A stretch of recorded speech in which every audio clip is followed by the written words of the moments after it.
Welcome to Appreciating the Entrepreneurial Journey, the podcast for business owners who want to see around corners and thrive financially.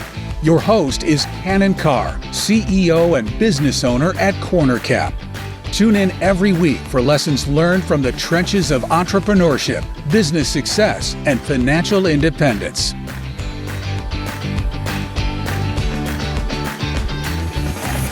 Hello, welcome to the podcast. Canon Carr here alongside our producer, Claudia Bettinger. Today we have someone who has been a lifelong entrepreneur. He's still going strong into his 80s, and he has got great lessons from a legendary career. This is Chuck Wolf, who's going to be with us today. Claudia, why don't you give a quick overview of his journey today? Yeah, absolutely. Chuck has such an interesting story. He founded Wolf Camera in the 1970s, and it quickly grew to one of the biggest national retailers of cameras and photo finishing. And then he merged it in 2001. Then he pivoted and started a marketing consultancy. And now he's the founder of a new business, Wolf Photo Design Bar, which produces art, decor, and prints from digital media. It's a great history that Chuck has and some great lessons. And as you go into this conversation, keep a couple things in mind. One, listen to how Chuck's resiliency is really kind of the secret to his success.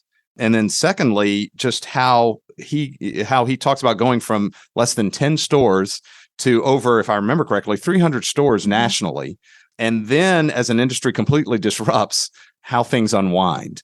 And he's very candid about it. You know, you'll hear how the growth aligns with his strengths. And that's so interesting to see entrepreneurs align those so well. But then how, candidly, sometimes your blind spots can help create things, create challenges, particularly when an industry disrupts right when you make a major acquisition. So some great insights there. And then finally, also just how Chuck talks about family. Family is so important to him, right, and is both in the business with him, but also a competitor. And it's just completely unique. And he does a wonderful job talking about that. So fun conversation here. Sit back and enjoy our podcast with Chuck Wolf.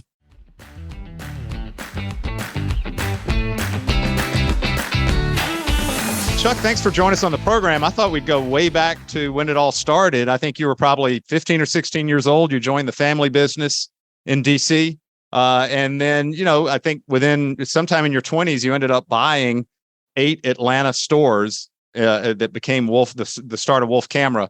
Before we even get into that journey, did you always know you wanted to run your own business? And tell us how that, what attracted you?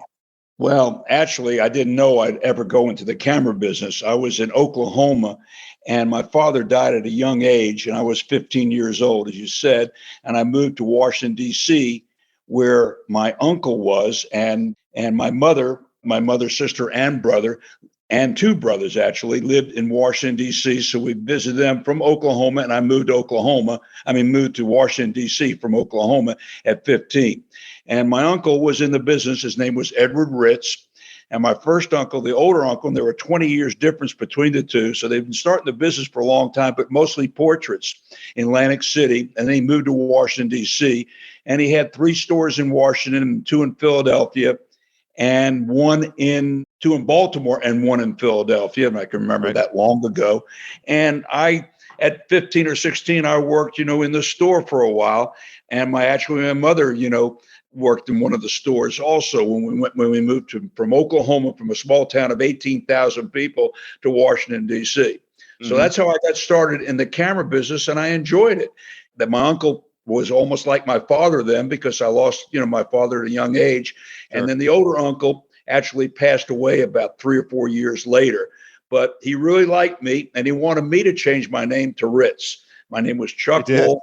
I wouldn't give up the name Wolf for anything, so I did not change my name.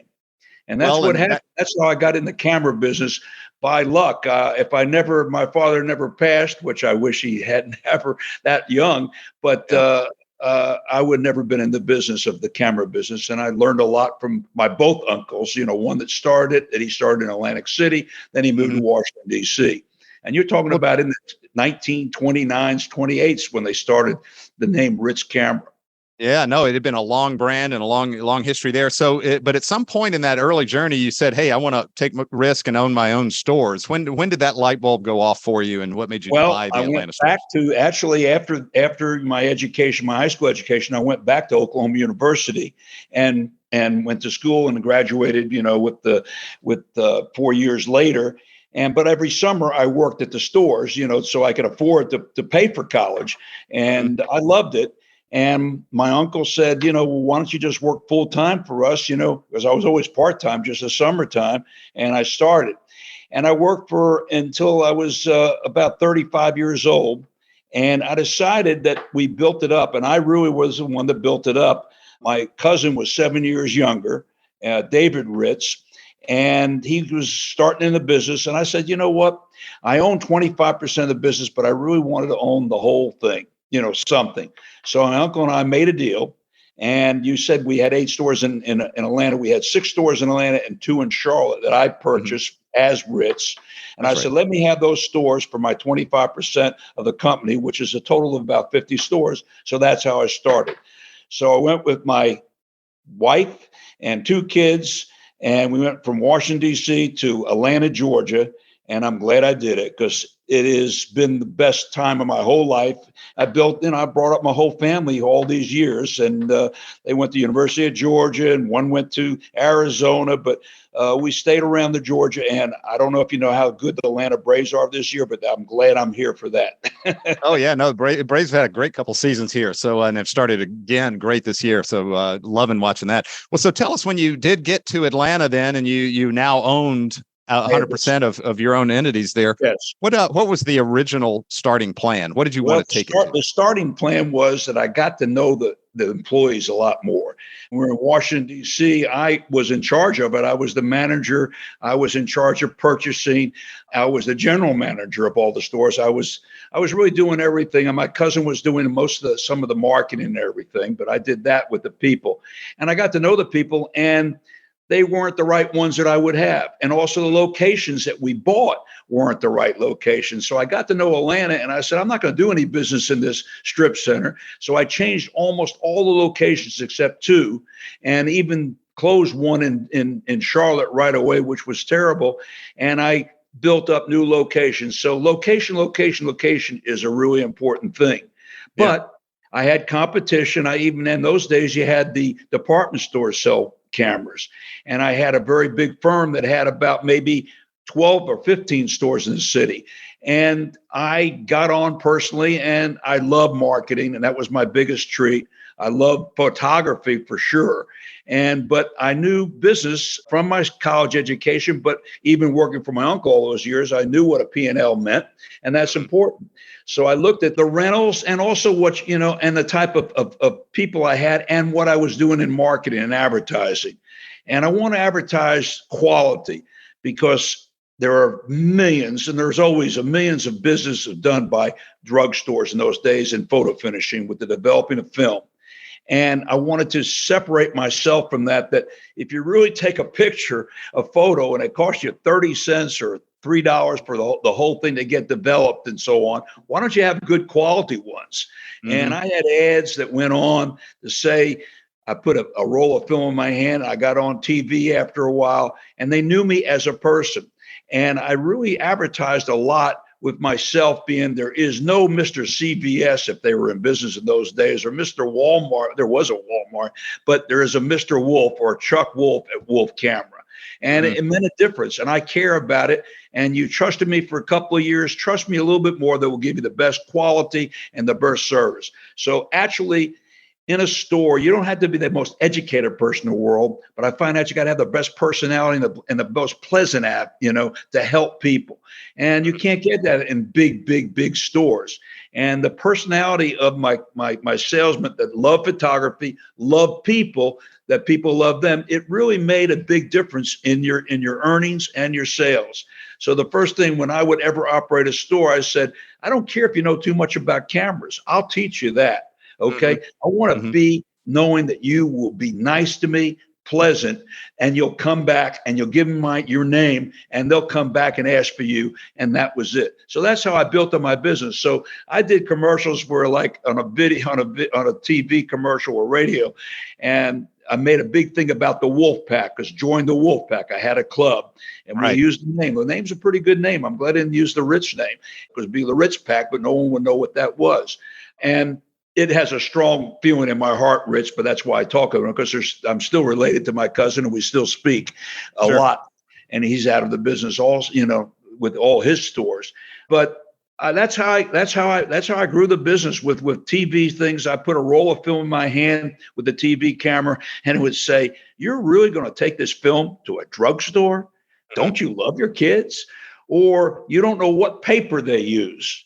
Okay, I don't know what paper, And Kodak was my sponsor. Kodak was the store I used. I mean, the paper I used and the film I used. I said, but we use Kodak film. We use Kodak paper, and then we had a truck go out with hundreds of rolls of film that said drugstore on the back of it, and all the film came out. It says, you don't know where your film's going to go. I kind of insulted the big guys, but they kind of like me because I'm a big customer of drugstores, but they don't have to sell all the film and take all the pictures. They're just not the same. So you were able to really create that personal touch, the touch that we care. You're not the drugstore, right? There is no Mr. CVS, like you said, but there is a Chuck Wolf. And that personality, that affinity, and showing you cared is really what helped grow the business, really from a national scale. I mean, you went from those 6 stores in Atlanta and maybe 1 or 2 in Charlotte. I think at the first iteration before you bought Fox Photo, I think you were at 300 stores already across 26. 330 stores when I bought Fox Photo. That was in 1998. Okay, we'll go up to that. But we're talking about 1980. Okay, 1978. I moved to Atlanta in 1975, started the store in 76. And in 1998 or 99 or 2000, I knew what I was doing in Atlanta, okay, because I was there for 15 years. But even the first 3 years, I said, boy, this is really working. This is really working. I'm doing business. I'm selling at a competitive price. I got good people, and I had a lot of inventory. And when I went there, I had no line of credit. But the people that knew me from Kodak, from Nikon, from your name is Canon. I'll never forget your name, by the way. Okay, from Canons and so on. I had those relationships with my vendors. In fact, the first year I was there and I didn't have any money. I had just the inventory that was paid for by my uncle at that time, but I started with no line of credit. Kodak sent me around 10,000 rolls, believe it or not, of film by mistake. I called them up right away, and I made the biggest friend in the world that anybody at my age. I was 34, 35 years old. I called them and said, you ship me too much. I can't use this. If you want to do it out of over 3 months, I'll pay you. And they said, that's fine with us. Okay. Oh, wow. And that made friends. And you have to be honest and have integrity, to be really good, even with especially with the customers, but especially with the people that work with you, that work hard. And it's hard work being in retail. It really is. It takes a lot. People yell at you sometimes, your film isn't back yet, or your camera's broken, I want another one. There's all sorts of things, but we taught them how to handle that. And that's what really was good about my company. And it's still to this day. I hire about how personality and how what's a nice person you are, and can you learn? And most of them do know, because they come in and say, by the way, I love photography. I love cameras. I want to be a photographer, but I can't make any money, but I'll sell cameras for you, or I'll sell the film for you, or I'll produce your photo finishing. And that's all I wanted to hear. They came to us rather than we had to go to them. So you asked me where I went to Augusta. Near, because I like golf and I could go to the golf thing once in a while. I went to Nashville. I went to Chattanooga. I went to Columbus, Georgia. I went to Savannah, Georgia. And then I grew and grew and grew. And then people came to me and say, by the way, I want to sell out. And there were stores in Denver that I bought. There were stores in Dallas that I bought. And that's how I did it. I started with 12 stores in Chicago. My son was working for me at the time, but in those days. And it was about, I guess, the year 1989 or 1990 or something like that. And we bought 6 stores, and he became the man that produced the stores for us, knew what where we would do good business, the right rent, the right traffic, the right demographics. And we had ended up with 50 stores in Chicago. That's a pretty big city. Oh, yeah. City. And talking about amount of stores, I grew Atlanta from the 6 stores. I said 6 stores to 70 when I had to merge with my cousin. Yeah. Okay. I'll explain that clearly, later, why I had to merge. Yeah, we'll get to that in just a second. But I do just in this final, just exciting chapter. So, I mean, you're riding up to the national level, creating a national brand. What, as you saw that business grow, what did you realize were your strengths? And I think you've already told us kind of that marketing and advertising, maybe in the P&L acumen. And what were the skills you realized that you didn't have that you needed to add to the team? How did you kind of think through that? Well, I'm a marketing guy, and I understand a P&L. But I wasn't a financial guy as much as I had. And I brought that. Do I have enough money to grow? Okay. And that was some of my problems later in life, is that everything worked well for us. Everything, every purchase I made, whether it was Denver, Dallas, in California, in San Diego, in San Jose, all these places worked out well for me. And I was up to the 19. I'm going to get you up a little bit closer to where I had problems.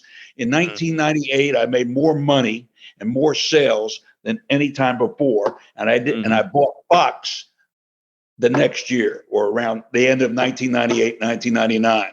So Fox, that's Eastman Kodak, owned Fox. They had about 800 stores, and there were just not really camera stores. They're only photo finishing stores. You drop off your film and you get them developed. And it was about 1998, and it was around the digital image time. That's, the digital images, in other words, all your digital cameras and computers and the iPhones. And I don't know if iPhones first, but I'm sure it was the smartphones. And they were coming around, and we bought them from Eastman Kodak. And they kind of threatened me a little bit to buy them because I had a big ego, and I tell you a little bit of less financial things of how this would work. And I had to borrow. It was $85 million that I had to pay Eastman Kodak, and I borrowed that money. And we always had a good cash flow and not very much, obligations. I really didn't have that much debits, that I would have to worry about or borrowing. So I had it there, that was 85 million. And we were doing about, I say in those days, about probably $350,000 a year, $400,000 a year. And it was good return to me, and I was having fun. And that was a mistake I made.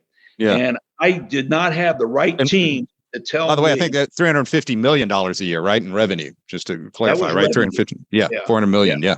I made 350 million. Hell, I'd be buying you a new car or something. Yeah, exactly. But you said, at that time, you realized the industry had changed underneath you. You realized that maybe you had you borrowed a lot, and the cash flow started to change, right? So tell us what happened there. Exactly. Well, Fox, number one, had no camera stores to save from. They had a good division in Minneapolis that was great, and it was worth buying that. It cost me about $85 million. And that's what I borrowed too, the 85 million from 10 banks. They all were in favor of them. They're all Atlanta banks and national banks in Dallas and all the different things. They love Wolf Camera. And I just did not have the right CFO or the right design, how it would work, because if I didn't produce a certain amount of profit the next year, I would have trouble, with them. That's what happened. So to make a long story short, we were not selling as many cameras because of digital. The Nikon, Canons had digital, and people were buying those cameras, or point and shoots, which were very big, but they were digital. So the cameras slowed down. But what slowed down is when anybody had that camera, that iPhone or that Samsung or whatever it is, they said, we don't need to get them printed. We got it right on our phone. And our photo finishing did go down.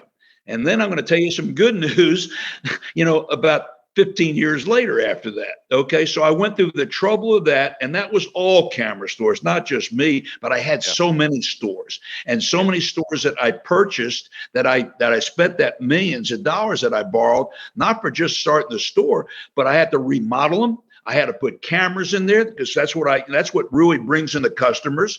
And anybody could, just sell film or photo finishing, but you want some of the discuss you how to take your film out of your camera or what you need or whatever, or the accessories. So I did that, and we put all up, just the signs alone. Can you imagine?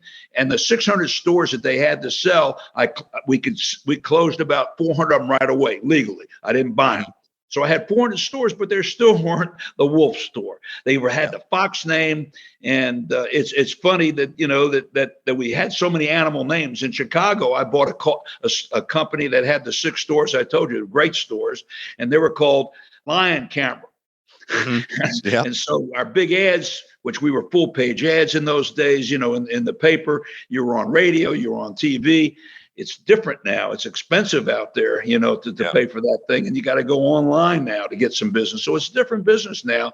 And it showed me that we weren't right. And the banks kind of forced me to merge with my cousin. I became the president of 1,000 stores.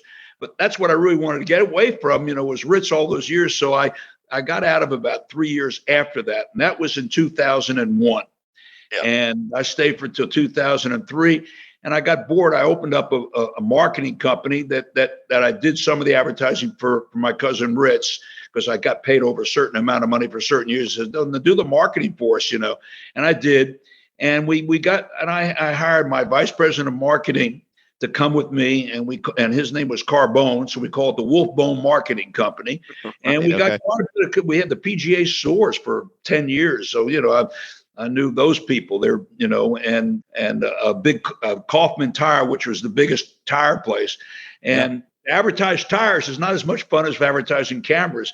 Golf, of course, I didn't mind advertising that, marketing. And then I decided that one of them, PGA stores, got so big that he and I couldn't handle it. And Kaufman Tire sold their store. So I said, you know what? There's billions of photos taken every day.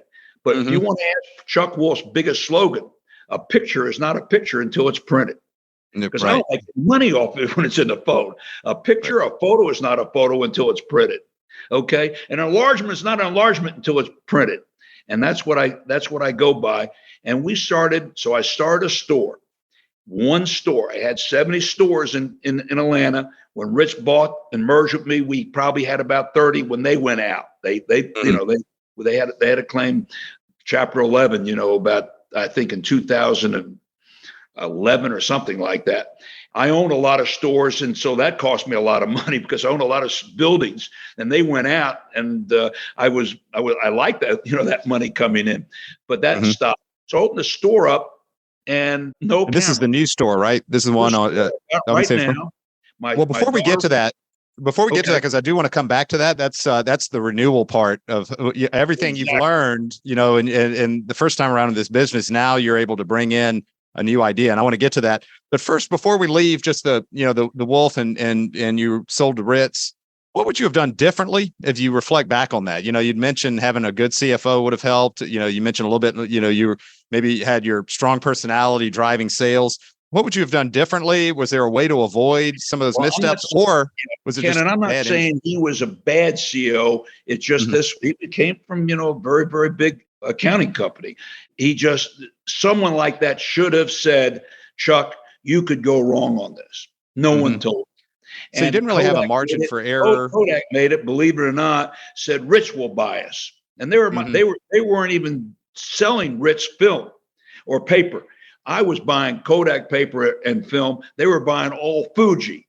And I'm sure Fuji probably, helped them buy me, or merge with me, and they took it over. So I got part of it, and they were controlling it. But I think that I would have gone to a bigger company to advise me on what is right or wrong. But I was making very good money, okay? And this is just a short time. I said, how long will it pass? But sometimes you have to really hire the right people, to do it. But who in the hell knew that digital would mean so much in the camera business? It's classic disruption, right? It's not me, but I didn't have enough. I had too many stores to handle at that time. If I had probably only my Wolf stores, I would have been fine. but I bought the Fox, and I probably could have gotten out of it because I could have closed all the Fox stores, and just put all the equipment, in there, and because we had good locations. They had, they didn't even have good locations. So I made a bad decision, but I was scared. Ego, whatever it is, I'll blame myself on the digital images and Eastman Kodak, and not Eastman Kodak, because they're a company. They went out of business. Okay. Yeah. Polaroid went out of business. The camera business went, but it's so good now. And I'm talking about when I opened the store, I'm going back and I'm going up, because I go all over the place sometimes, as you're finding out. But 2014, I opened up this one store without selling cameras, and I'll tell you about that whenever you want me to tell you. Yeah, no, let's go and jump into that. So now you've started a new store with based on the idea that, wow, all these digital images are almost little value until you turn it into a printed piece of art in many respects. So tell us a little bit about what you're launching now. Well, launching right now, we're launching. First of all, I never did custom framing, and we hired the best person that you could ever do, and she is unbelievable, from California. She was about to retire, and I talked her not to, and she does it at her house. But the quality and the price was unbelievable compared to even the best custom framing. That's a big part of our business. But the biggest part of the business is that people don't like going online to take their images from their phone or from their digital camera or their digital computer and make pictures for it. It's hard to do. And I'm bringing it up like a Shutterfly. That's a big name in the city. Okay. By the way, there's no Mr. Shutterfly, but there is a Mr. Wolf, by the way. I just want to tell everybody in the world. And I'll be in your city someday, maybe after we talk, Ken, and you give me the money to put more stores. Because if your name is Ken, you got money. I know you do. Let's hope. We all need more, right? I sold so many of your cameras in the air. I was probably one of the largest retailers, other than probably a Walmart or a Costco or something, in the United States, to be honest with you. And Nikon was a famous, camera for me. But we are not selling cameras. The only camera we're selling right now is the one-use cameras that the kids use a lot. And they go on a camp, and the family don't want to give them a digital camera to lose or something, so they have a one-use disposable camera. But we're selling now. Film is coming back. I'm still developing film in this one store. We're probably the only one in 5 miles radius from us that's developing film. The kids are buying used cameras like crazy, and digital cameras are being sold tremendously right now. So what I'm doing right now, been here since 2014. I know how to do all the custom framing. I know how to sell custom frames. We know how to sell ready-made frames, but we know how to sell art and decor like acrylic. You won't believe the quality of acrylic on your wall, that you can buy things off the internet and I can print them and to make the best art you ever had in your life, and even put a custom frame, or you don't even need it with acrylic. We do acrylic, we do metal. The metal is unbelievable. You just put it on, and the metal and the canvas especially, it just goes right on the wall. You don't have to have anything. Just got a couple of nails and it goes on the wall. Yeah. It's so big. So all these things, but people want all their memories forgot, to remember, not to be forgotten, to forget. And what they want is us to scan all their old photos and transfer all their video and 8mm and 16mm, all the films that were taken all these years, by their family. And the family would love to give those pictures on a flash drive or on a CD or a disc to their kids, or the kids would like to have it from their family. Okay. And they would like to have that, all the thoughts when they were 2 years old and 5 years old. But the families are 35, 40 years old, 50 years old. They are going out there and trying to get everything from their family so they have their life. And then their memories are also put on this. So we're doing that. And all it is a flash drive, and you put it into your TV or your computer or, anything. And you see all the things. So we scan so many pictures. My idea of commercial, because I told you I love TV and I'm a star. Okay. I can get at any restaurant in the olden days. Okay. And especially in Atlanta. Okay. But what I would want is to open my closet up, and all the film with my picture on it, the developing bags come in my face. And I say, are you going to really lose all these pictures. And I thought it was a great commercial. I haven't had the money to, to do it on TV yet, but maybe I will. Yeah. Well, so you look 5 years from now, where do you see this business ultimately being in terms of product and market? Well, I'll tell you, cameras are back. I'm opening a store up. This is, I guess it's 8 years we've had this store without cameras. And I'm opening up in a different part of Atlanta. And it's going to be probably the only good camera store. I don't think there's a camera store in the city of Atlanta. And I had 70, and we probably had 60% of the business of the share in this city in cameras. Probably 35%, believe it or not, with all the discount houses and all the Walmarts and everything, and especially drugstores, we had about 30 to 35% of the photo finishing. It was because people, when they wanted quality, they would go to our store. When they didn't care about the pictures, they sent to a drugstore. It was funny. I mean, we did all sorts of things like that when it was true. So we are known for quality, and and that's the biggest thing I got. But we're also love memories. And it's memories. And I could, I don't want to make you cry, but just think about if you had all your photos from my father that died when I was 15 years old. I don't have enough of them. I want to see it. I don't know. And we also have video. I mean, an 8mm, it was done, in 1947 or 57 when he died, and that's unbelievable. So I see this, and that's what you want. Life is short.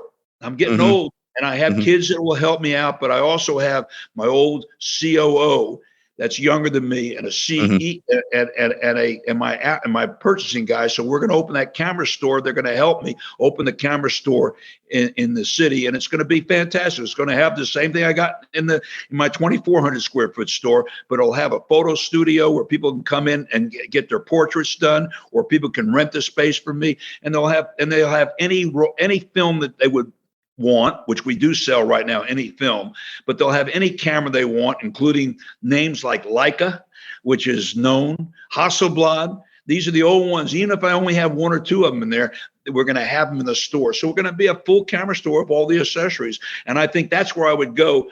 I'm going to see. Can't go public, but I might find some way to have those stores, because it costs money. But for my family and for my love of the industry, it's a great industry. Obviously, money can sometimes warp and change family relationships. How did you and your cousin stay supportive of each other while competing at the same time? How did you achieve that balance?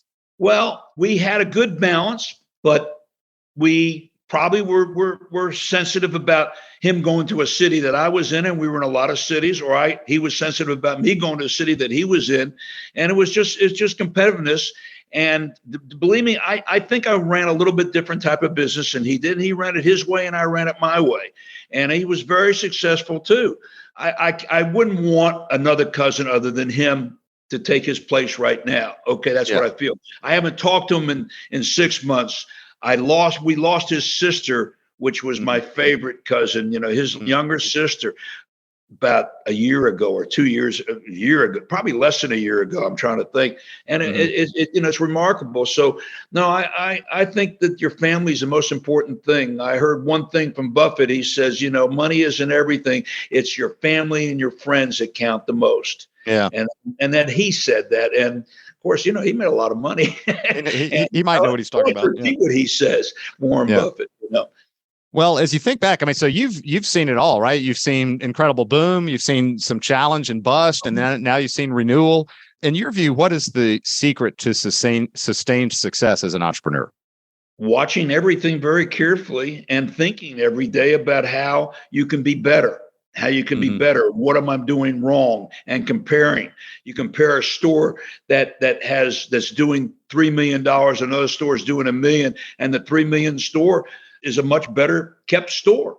You go into the store and say, what's wrong? Well, you might have the wrong person or whatever or the other one doesn't like working, and it could be a manager that we don't know that was taking off, more, that type of thing. But I just think you got to watch your store and watch your money as much as possible and enjoy your life, as much as you can. And believe me, I traveled all over. I saw every store I had.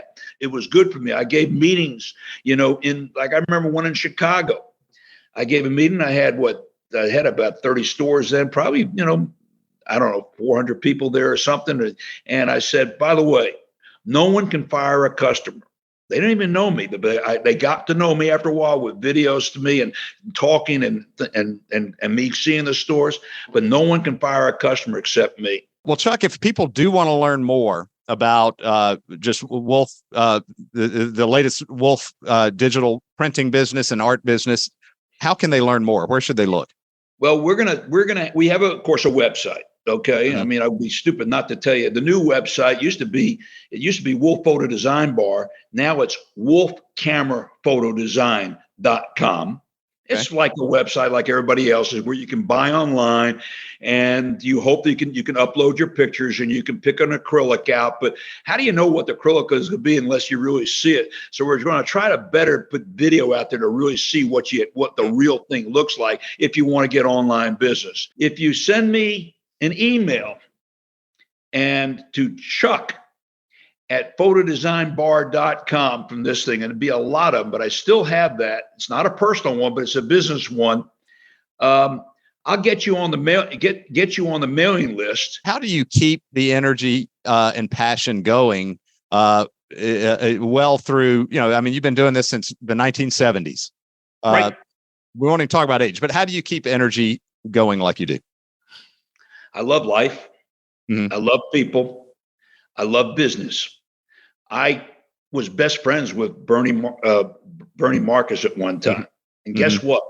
He's a good friend of mine, went all over the world with them, played golf with them every week and so on. He and his wife, my first wife and him. And he's the one. And it might go on to him. He says, Chuck, don't buy Fox Photo. Oh, he said that at the time? Mm-hmm. And I couldn't have learned from anybody better. Well, Chuck, this has been a blast. I've loved talking with you. Your passion is legendary. Your love of business and cameras are legendary. And I'm excited to see where you and your family take Wolf Photo Design. But I got good friends in the business that still want to get back with me. So that's good too. Yeah. Well, it'll be a good train to ride. I want to play golf, though. I do really want to play golf a little bit more. Yeah. Well, good. Well, hopefully you find. I've got a lot better. Well, hopefully you can find time for that. That's the worst thing you can say. I think I got it. I don't think I got golf. Thank you so much, Canon. And if you come and buy a Canon from me, be the first one to buy a Canon, I will give you your first roll of film free and process. Okay. I'll tell you what, as soon as I learn to do photography, I may take that up then as a result. You made an offer too good to refuse. Welcome back. Canon Carr here and Claudia Bettinger. What a great conversation that was with Chuck. Claudia, Absolutely. Just loved it so much. And as usual, we'll make our 3 or 4 points that are kind of key takeaways from it, although there was a lot there. The first thing I'll say, though, is I love just the spirit of the podcast itself pointed out Chuck's center of gravity, which I'll call just that personality of resiliency and optimism.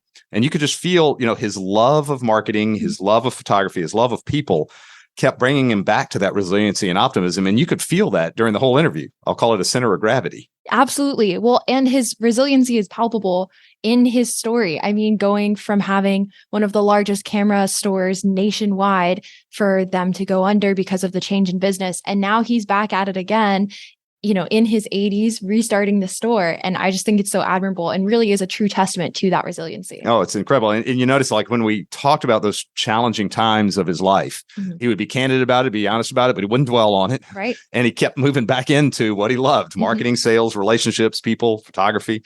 Just wonderful to see that. So I love the spirit of that conversation in the podcast. I think the first thing we point out from the interview, aside from that, was that this is such a great example of how an entrepreneur aligns his natural strengths, which we talked about, as marketing, photography, and people, with the competitive differentiator of the business he was building. And that really drove his growth, right? His brand meant, and as he articulated it, high quality, very personal, big trust versus the big chains, which were impersonal. Right.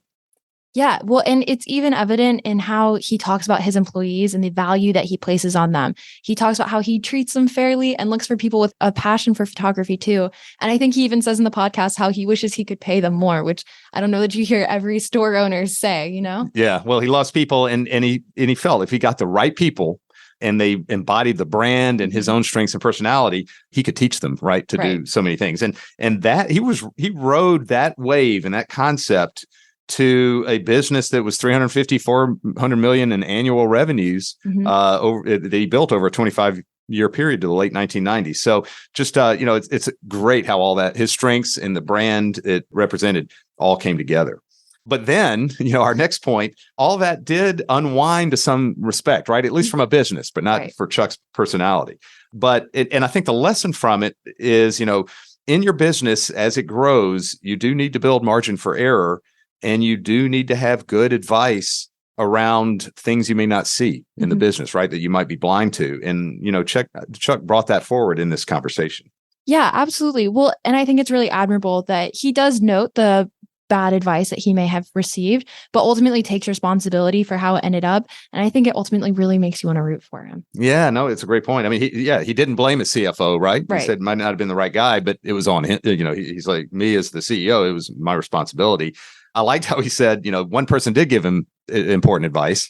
Bernie Marcus, somebody whom he respects, said, don't buy Ritz camera. And I think, uncovering that, there is a reason for that. And it didn't create, it took away margin for error.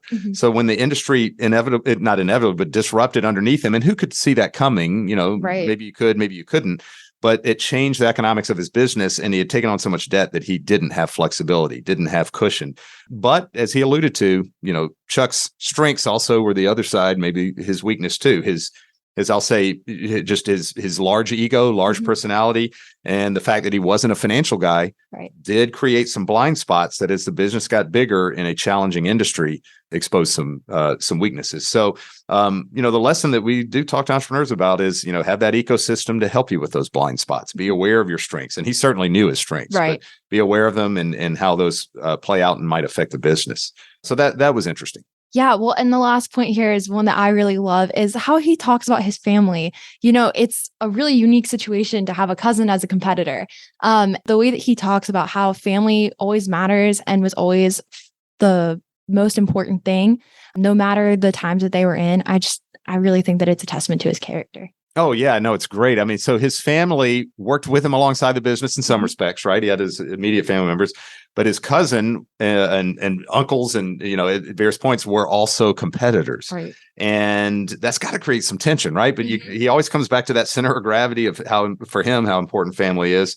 And I think the secret there was that they seem to be sensitive to each other's footprints and plans, right? They noticed where they worked differently, and maybe they kind of gave each other their own sandbox to play in, and that allowed them to build the businesses in a different way and still maintain that sense of family at the end of the day, which even with competition involved, they come back to. And he said at the end, family matters to him and is probably the most important thing. Absolutely. So, fun conversation, Claudia. Thanks for helping us summarize it today, and we hope you enjoyed it, and we will see you on the next one.